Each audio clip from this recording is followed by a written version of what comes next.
Hey guys, Amadeus here, video producer and brand manager, and I'm here to talk to you about how to choose a videographer.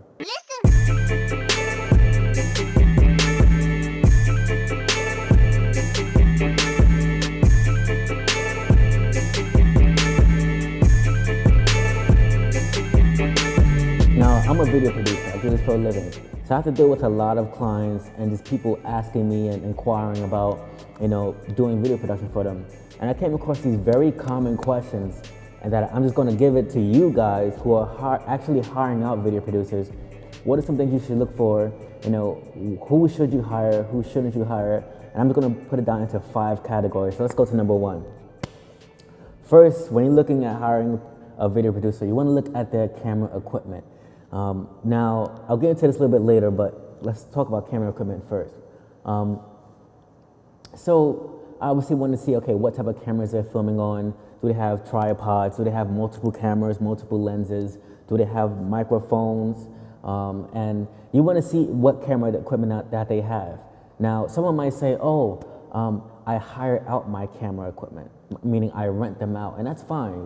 These days and ages, these days in this age, whatever, like there's a lot of companies that you can rent out cameras on the day, so that's fine. But a videographer that doesn't have their own camera, what does that mean? That means they don't shoot regularly, they don't shoot a lot. So if someone says, I have to hire out my camera, pay attention to that, because it may mean that they don't actually shoot a lot, right? Another thing you want to look at in terms of equipment is what format of videos are they shooting with. Is it full HD or is it 4K? Now, obviously, 4K, 8K, 16K, like they're much higher quality. So, in terms of choosing a videographer, you want to ask them, 1, what type of camera equipment you have. Make sure they have stable rigs, tripods, camera lenses, and they should explain that to you. If you don't know what they are, what a stable rig is or what have you, like just look it up. So ask them for their equipment and ask them what format of video they're filming with. Is it full HD? Is it 4K, 6K, 8K, whatever? So that should help you out in terms of the quality. Now, it's not all about the camera equipment, because I've hired out a videographer where they had the best camera on the market, and they did a bad job, right? So the second thing you want to ask is how many years of experience that you have. Now, some might say 3, 5, 10, 1, whatever. But it's important to section it off and say, listen, how many years of amateur experience that you have and how many years of professional experience that you have. And that should trip them up, or that should bring out the real truth about them, right? So it's easy to say, I've been doing video production for 10 years because everyone has a camera now and they can be a video producer. But what separates them as a professional video producer from an amateur, right? So I've been doing amateur videography for about 2 years before I consider myself a professional. So you want to ask that about them, like, how many years have you been doing this amateur? How many years have you been doing this professional, right? So after you saw their equipment and after you saw their years of professionalism, then you want to look at their showreel. In fact, the showreel should actually be number 1, right? But let's just say, okay, you looked at the person first, then you want to look at their showreel. Now, it's important for you to look at their showreel by yourself at first to see if it's right for you. Then you want to get the video producer on the phone and say, okay, talk me through your showreel, because that's actually going to take a lot out of them to explain, their methodology. You're going to learn how they shoot, how they film, what type of angles that they like to film with. You're going to see, they're going to go into the technical things, right? So if someone's explaining their showreel and they're not able to really explain it in depth, that means that they're not really technical, right? So someone going into the showreel, they should be like, oh yeah, they should just be like firing out information, right? And it should be quite overwhelming for you, but that's fine. The more overwhelming, the more technical, that's better. So watch the showreel yourself, but then, oh man, my lighting, because I'm pretty dark, right? So watch the showreel yourself, and then ask them, hey, can you just talk me through your showreel? And that should tell a lot about the video producer and how comfortable they are, with actually shooting videos, right? So after you talk them through the showreel, the next step will be to actually watch the final video actual productions. Now, it's one thing to just have a video in your showreel, because I shoot dozens and dozens and dozens and dozens of videos, right? So it's easier for me to just take a 3-second clip 3-second clip, boom, 3-second clip, 3-second clip, boom, boom, boom, 1-second clip. It's so easy for me to just take out the best of the best of the best of the best shots and just insert into one video, put some nice editing on it and say, boom, that's my show reel, right? And then you can say, wow, those are some great shots.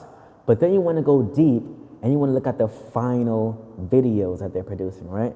So you say, okay, I like that one clip that you had in your show reel. Let me see the final production of it. Oh, that clip that you had, let me see the final production of it, right? This is going to deter frauds because, listen, if they say, oh, man, I don't have that final video, that means they probably haven't shot it or filmed it themselves, right? So that's one going to deter frauds. And secondly, if the final video is trash, but they just show the best little snippet of it, then you can see how their editing is, right? So if you go to their final video and the final video, the editing is not so well done, you can say, oh, okay, he shoots nice shots. This person has a nice camera equipment, but the editing sucks. And I know about that. I've worked with videographers where they have the best kit. They have better cameras than me, but they have terrible editing, right? So after you've seen the show reel and after they've talked you through the show reel, look at some of their final videos so you can see how they edit. And then lastly, guys, and I think this is actually the most important, ask if they have any policies. Now, I have policies for my business, and depending on when you watch these videos, the policies should be on this channel. If you're watching this and there's no link below about my policies, then just subscribe to this channel, and then I'll be putting those videos up in the future because I already shot those videos. But, you know, if it's later on in the future, there's a link. I'm going to leave an info card. I'm going to go back and leave an info card on this video right here and a link below of my policies. I have a full playlist about, you know, my policies and things like re-edits. If someone doesn't have a policy for re-edit, right? Because then, wow, that's going to be a terrible thing working with them. If someone doesn't have a policy about if they film bad video, if they film bad audio, if they film over or underexposed video, right? If they messed up on a video, what will they do? If they don't have a policy about booking and canceling, if they don't have a policy about rescheduling, if they don't have a policy about payments. So like, you want to see if they have policies, because it's not just the technical things that you're hiring out. You're hiring out a service, a process. So a lot of videographers sadly do not have policies, and that's why it's difficult to work with them. Because after you receive the video, then it gets like, oh man, I don't really like the video, and then they're back and forth, back and forth, back and forth, and then you're having troubles with your videographer because they haven't laid out their expectations of you, and you don't know their expectations because they haven't given you a policy packet. So if a videographer does not have a policy packet, I'm not saying don't work with them, but I'm saying that, listen, you might be getting yourself in trouble because there's a lot more than just filming and producing the video. There's the whole service side of things where there's a lot of communication, where there's a lot of back and forth, where if you don't know that back and forth in the very beginning, it might come back to bite you in the butt at the very end. So again, just a recap for you guys. I'm gonna go through my notes.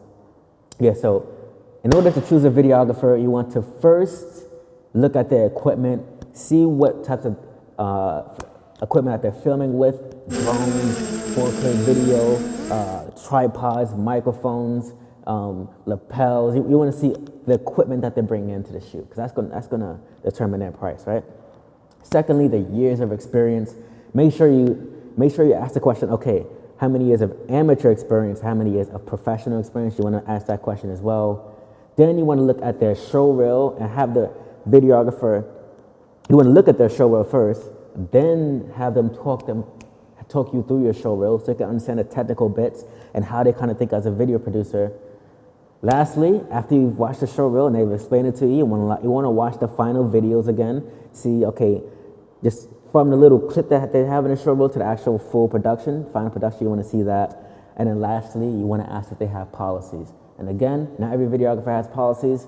That's on you if you want to work with someone that doesn't have policies. I do. I want to make sure that my customers know the whole creative process. Again, if the link is not there below where you can watch the full episodes, I'm gonna just subscribe to this channel, and I'm gonna be putting those videos up very soon, right? And make sure, guys, hopefully that helps, because I get a lot of questions about how to actually choose a video producer, right? So hopefully that helps. Thanks for watching this video. Subscribe to this channel if you haven't already. I'm going to be helping you with your video production journey for your company. My name is Amadeus. The Great Media is my website if you need a video for your business or need any type of branding. And guess what, guys? Be great.